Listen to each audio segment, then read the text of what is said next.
So, what does the Council of Jerusalem teach us about the early church? Although many people in the modern age think of the early church as a big community of happy family that just kind of sailed along, converting many people, the Jerusalem Council tells us what the real early church was like. So 3 things the council tells us about the early church.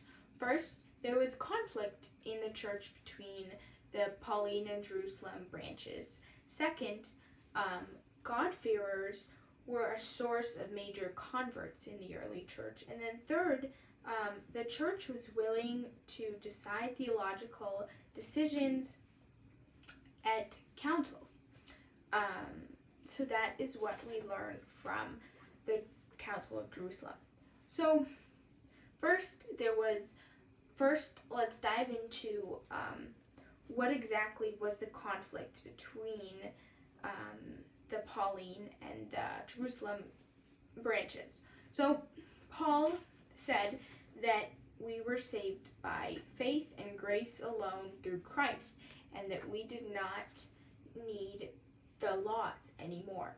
And James thought that we still needed the laws because Judaism was still the religion, and James said that Judaism was just the same except with the addition of the Messiah, the fulfillment of the scriptures. So people were telling the Gentiles that they needed to get circumcised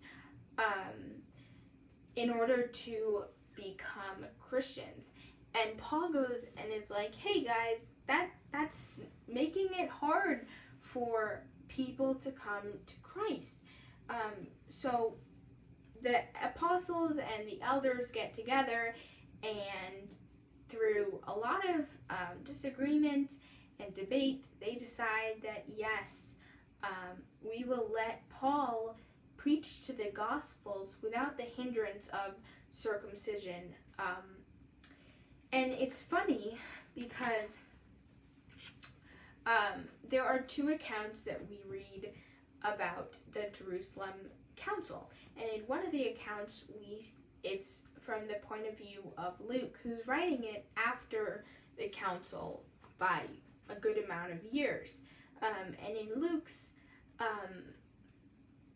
writing in the council, at the end they all rejoice, and Luke says that they come to basically a unanimous decision.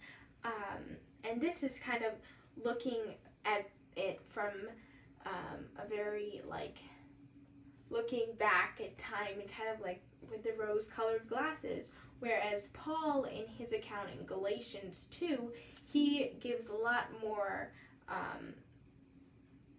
real, kind of messy version of the council, and he wrote it a lot close to when the actual council took place.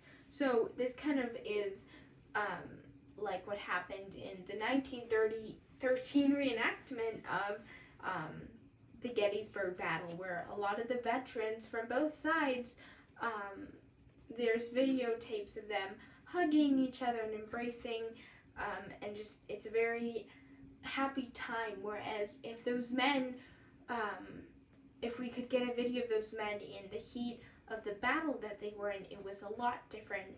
There's probably hatred and sadness in the air that day. And in the same way, Luke is looking at this from looking back at the past, and there's a lot more, I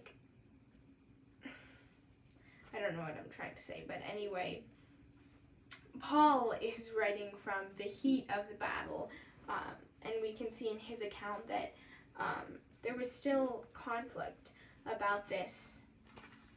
So one of the things we learn is that there was conflict, and that's why this council had to take place. And then the second thing is that God-fearers were a source of many converts in the early church. So who exactly were these God-fearers? God-fearers was people that embraced the Jewish God, but did not embrace the Jewish laws. So they would attend synagogue and give alms, but they did not adhere to the Jewish laws. And they came from a polytheistic background. And we don't know if these God-fearers thought of God as the one and only God, or if they thought of God as just one of the many divine beings that they chose to worship. But no matter what they thought, we know that the God-fearers were passionate about their faith, and there was many of them that were converts. So the God-fearers were among some of the first members of the early church, and they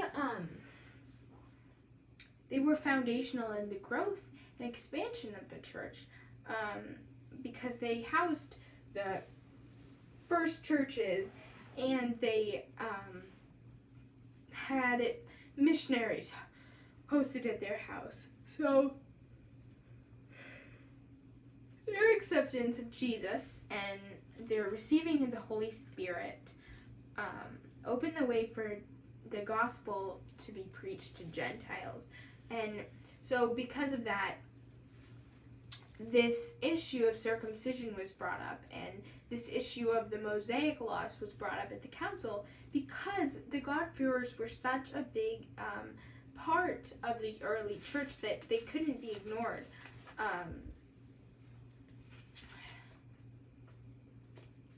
And James chose laws to give to the God-fearers because they did not have to adhere to the Old Testament laws, because those had been fulfilled. So he gave them the Noahide laws.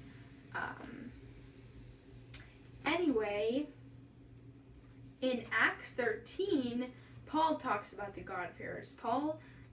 It says, Paul stood up and motioning his hand said, Israelites and God-fearers, listen. And then again in the same chapter, Paul says, God-fearers, to us has been sent the message of salvation. So Paul is talking to the God-fearers. So they're obviously important.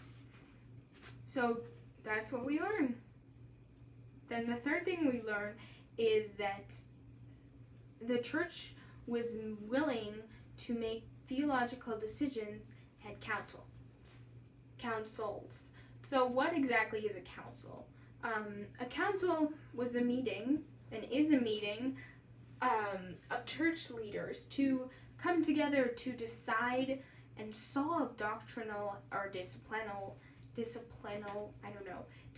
issues.